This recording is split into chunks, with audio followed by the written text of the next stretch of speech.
I guess we can close it out with the MVPs and the goofies. Um, I will start with my MVP of the month being Bujarati from part 5 of JoJo's Bizarre Adventure. That nigga was he was just a real one, bro. I never felt, the pain of loss like I felt watching him in any of the other JoJo seasons.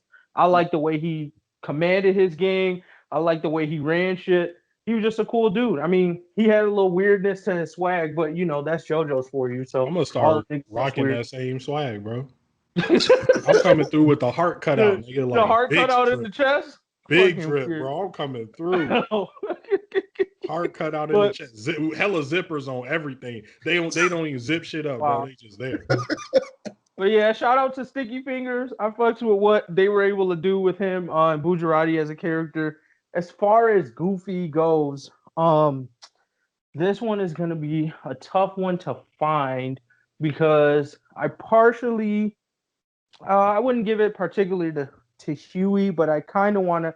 Ooh, maybe I'll do this. I'm gonna give it to Mother's Milk from The Boys. Wow. And I know people are gonna feel a way about me saying this, but let me put it here because this has been an issue for me since season 1. When Mother's Milk decided, after we saw this man's wife and kid, that he was gonna give that up for them niggas, I was already like, bro, you a goofy. And then to sit here, because why it bothered me more was this episode 4, the specific scene where this nigga sits down with what's her face, the white Starlight, and she's crying about some past trauma she had. And in my mind, and Mother Milk is just sitting there hearing it and just being like, damn, that sucks, blah, blah, blah, like really feeling her. And in my mind, I just go, nigga, you gave up your fucking family for some niggas that don't give a shit about you. They still think it's appropriate to talk to you about their fucking problems when your wife and kid, like, you can't see these niggas, bro. You cannot see them. And you might not ever be able to see them with the bullshit that's going on because this nigga wanted to drag you back in really for no reason. It's not like he's not useful, but at the same time, they don't really need him in the grand perspective of things. He just calms the group down. But I just go like, he's goofy for giving that up to me for some niggas that really didn't give a shit about him. Like the moment I'm like, these niggas don't give, I'm like, boy, I'm fucking going back to my family. I'm done. Fuck y'all. They need that nigga because he got the van. That's his van. They need the nigga for the van, bro. Like, ain't nobody else got a whip that can carry everybody. Oh man, they using Mother's Milk, man. Fuck that. If I was him, I'm just giving him a goofy for that. He should have left way sooner. As soon as they pulled up, I had a happy life, happy wife. Nigga, I'm good, bro. Sorry. Yeah. I'm done. I gotta agree. At first I was kind of like, shocked, gas, but now you explained it, bro. Yeah, he really did choose. Like, he can't be mad at nobody, bro. You really did choose them. You knew what they was on. You knew what they was about. And you knew where it was gonna take your ass, bro. Exactly, bro. Fucking with that nigga Butcher, he about to get into some wild shit. Right. His kid not even grown. That's the thing. Nobody would have fucked with him. He would have been good, like, for the rest of the whatever, as all this shit is going down. But now it's like, how you come shit at the end of the day, you might be putting these niggas at risk. They might fucking kill them. Crazy, bro. And these niggas still had audacity to whine about what the fuck they got going on. Huey don't got a family. Ain't got shit. Butcher got to see his wife, and basically Butcher did all this just so he could have sex with his wife one last time. We got that from that experience. Yo, the craziest thing is he really be talking to his nigga like, bro, I gotta see my wife. Like, nigga, me too, nigga. What? I was waiting. Crazy. I thought he was gonna steal on Butcher, but he never did. That's what I'd be bothering me. I'm like, bro, like, if that's not symbolism for a black man in America, I don't know what else is. Yeah. If you put on all that and you just listening to these niggas complain about their problems and just ignore the shit that you're going through. Frenchie, she went through a lot with her brother. I'm just trying to figure out how to help her. The lamplighter shit. Them kids wasn't mine, but the trauma from watching them kids die. Well, his actual kids might die. His actual wife might fucking die. The fact that he can't see them motherfuckers every day. But no, don't worry about what Mother Milk got going on. Let's just complain about our problems. Fuck them. Yeah. My MVP, we already highlighted him a little bit earlier, but I got to give it to Nacht from Black Clover. Ever since he was been introduced a few chapters back, homie just seems like he got the sauce. Like, he's got all the answers. Homie comes in cool, talking to captains like, y'all need to shut the F up, listen to what I gotta say, and then do what I say do if we trying to have a world after this. And homie's just ready for it. So definitely excited to see more of him. And he's coming in as a very legit character in Black Clover. And probably like, I mean, we got to see him actually like bring out the smoke, but I'm ready for him to claim like close to a top 5, maybe like a top 7 character in the whole verse itself. So I'm ready to see that, low key. You know something? Yeah.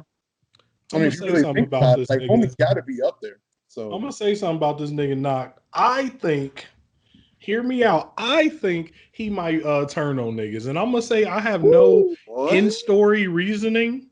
My only reason is, once again, when I think of his name, when I think of Nacht, I think of Crystal Nacht, Knight of the Broken Glass, which is when like all these Nazi niggas came and fucked up all these Jewish businesses. And I'm like, bro, I can't trust this nigga, because just like Lick, what happened with Lick? Turns out this nigga some crazy demon king nigga. You know what I'm saying? Like, bro, look, I don't know about this nigga Nacht. He might betray us. I'm not sure. We gonna see.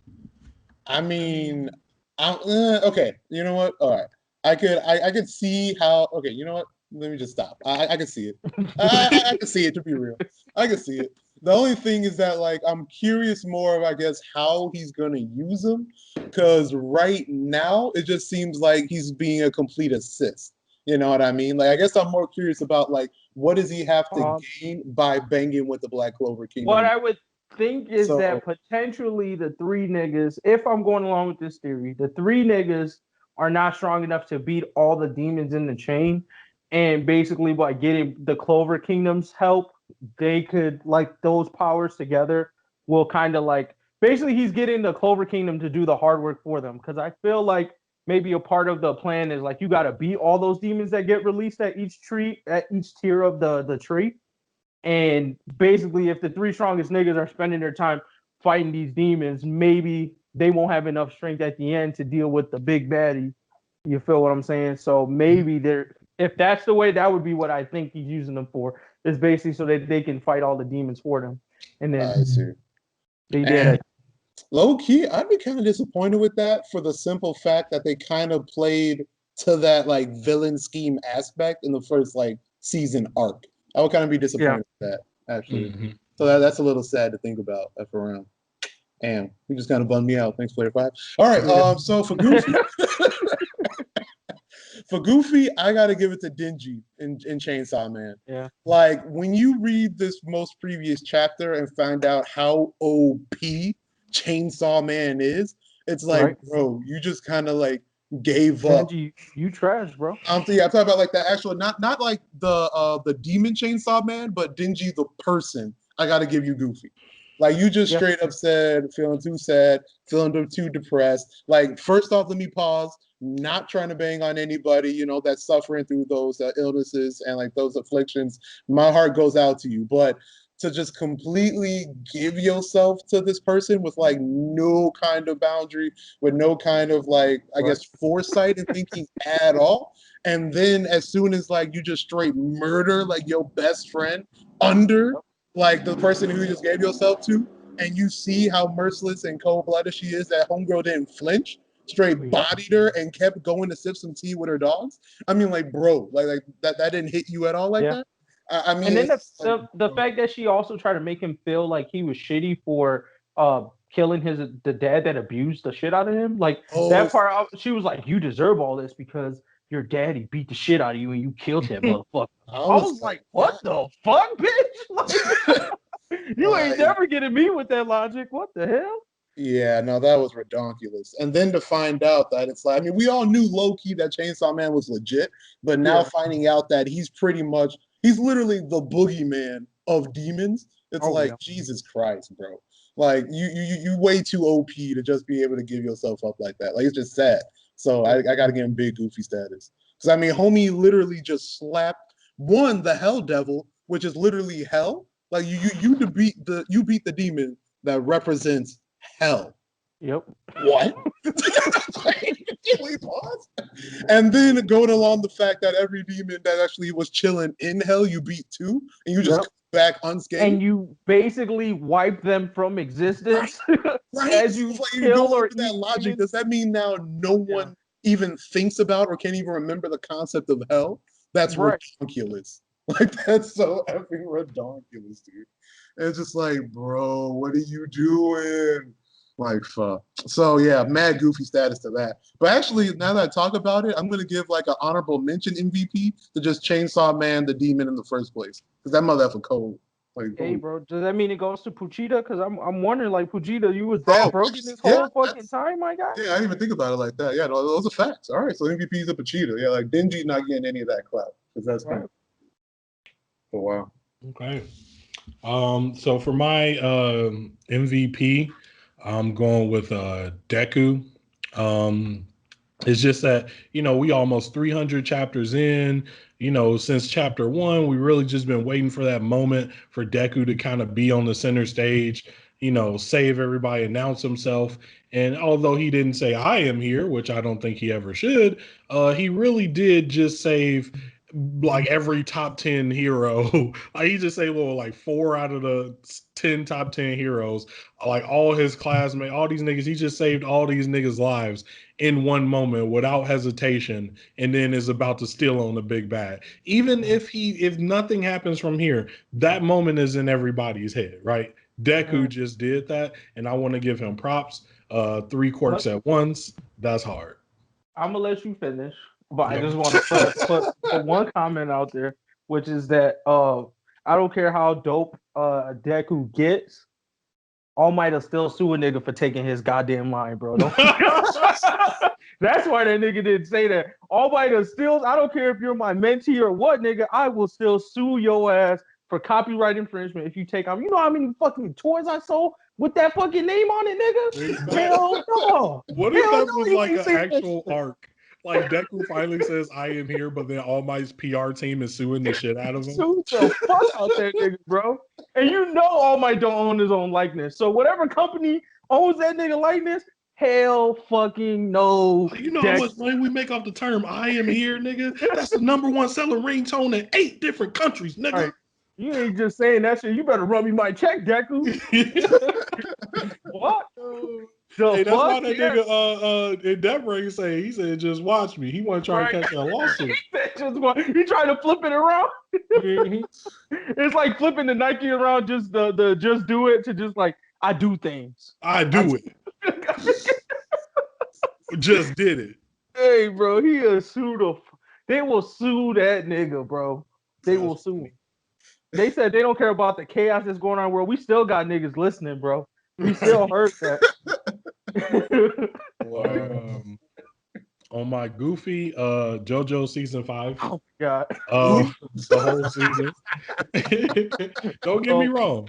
Were individuals fun? Was it fun? Were individual situations fun? Yes. Buktarakti, awesome.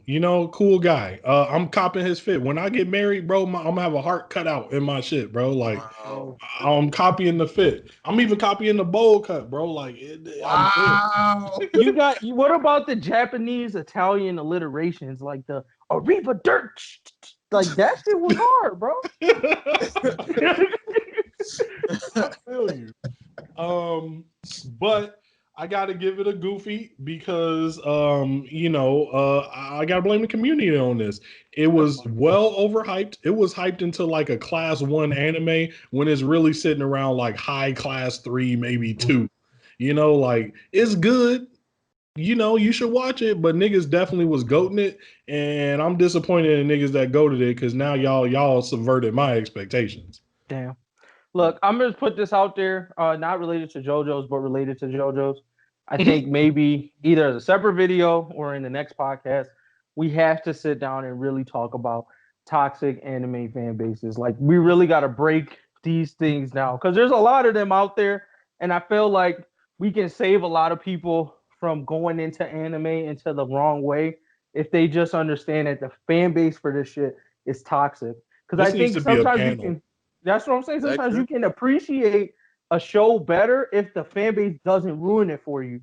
Like when they set certain expectations and you feel like that's never met, it makes it feel shittier than it might actually be or whatever. And like I said, it's not just JoJo's. This is like Demon Slayer probably could have been better if it wasn't for the toxic fan base.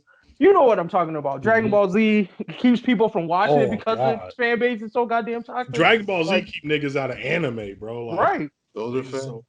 So I feel like we gotta take we might not highlight all of them, but we should take a few maybe in the next episode or just break down the characteristics of these toxic fan bases and why you should listen to the motherfuckers, bro. Or how you can identify a fucking toxic fan. I don't know. There's a lot of ways to slice and dice it, but I'm definitely gonna put that on the docket. But yeah, I think that is it, unless you want to add more disrespect on season 5. No, because like if I'm being real, it's a phenomenal anime. It is fun. It is good. Don't come at me in the comments, nigga. JoJo's not ass. It's decent, but some niggas hype it up too hard, and for that, y'all forced my hand. I have to give it a goofy.